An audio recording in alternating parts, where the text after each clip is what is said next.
ಸಾರ್ಥಕ ಬದುಕು ಅಂದರೆ ಏನಂತ ಗೊತ್ತಾ? ಯಾವಾಗ ನಾವು ಇನ್ನೊಬ್ಬರಿಗೆ ನೋವು ಕೊಡದೆ, ಇನ್ನೊಬ್ಬರಿಗೆ ಹೊರೆಯಾಗದೆ, ಇನ್ನೊಬ್ಬರಿಗೆ ಯಾವ ತೊಂದರೆನೂ ಕೊಡದೆ ಬದುಕ್ತೀವಲ್ವ, ಅದೇ ಸಾರ್ಥಕ ಬದುಕು. ನಾವು ಅಂದ್ಕೊಂಡ್ಬಿಡ್ತೀವಿ ನಮ್ಮ ಹತ್ರ ದುಡ್ಡಿದ್ರೆ, ದೊಡ್ಡ ದೊಡ್ಡ ಬಂಗ್ಲೆ, ಕಾರು, ಒಡವೆ, ವಸ್ತ್ರ, ಆಸ್ತಿ ಇದ್ದರೆ ಜೀವನದಲ್ಲಿ ಚೆನ್ನಾಗಿರ್ತೀವಿ, ನೆಮ್ಮದಿಯಾಗಿರ್ತೀವಿ ಅಂತ. ಆದರೆ ಅದಲ್ಲ. ದುಡ್ಡು ತುಂಬ ಮುಖ್ಯನೇ ಜೀವನ ಮಾಡೋಕ್ಕೆ. ಆದರೆ ದುಡ್ಡಿದ್ದು ನೆಮ್ಮದಿಯಾಗಿ ಇಲ್ಲದೇ ಇರೋ ಎಷ್ಟೋ ಜನ ಇದ್ದಾರೆ. ನೆಮ್ಮದಿಯಾಗಿ ನಿದ್ದೆ ಮಾಡದಿರುವಂಥ ಎಷ್ಟೋ ಜನ ಇದ್ದಾರೆ.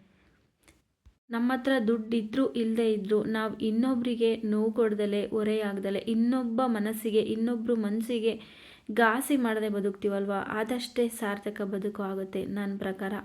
ಕೋಟಿ ಕೋಟಿ ದುಡ್ಡು ಇಟ್ಕೊಂಡು ಇನ್ನೊಬ್ಬರಿಗೆ ನೋವು ಕೊಟ್ಟರೆ, ಅವರು ನೊಂದ್ಕೊಂಡ್ರೆ ಅಲ್ಲಿ ಸಾರ್ಥಕತೆ ಹೇಗೆ ಬರುತ್ತೆ? ಯಾವಾಗಲೂ ಅಷ್ಟೇ, ಇನ್ನೊಬ್ಬರಿಗೆ ತೊಂದರೆ ಕೊಡದೆ ಬದುಕೋಣ, ಅದೇ ಸಾರ್ಥಕ ಜೀವನ.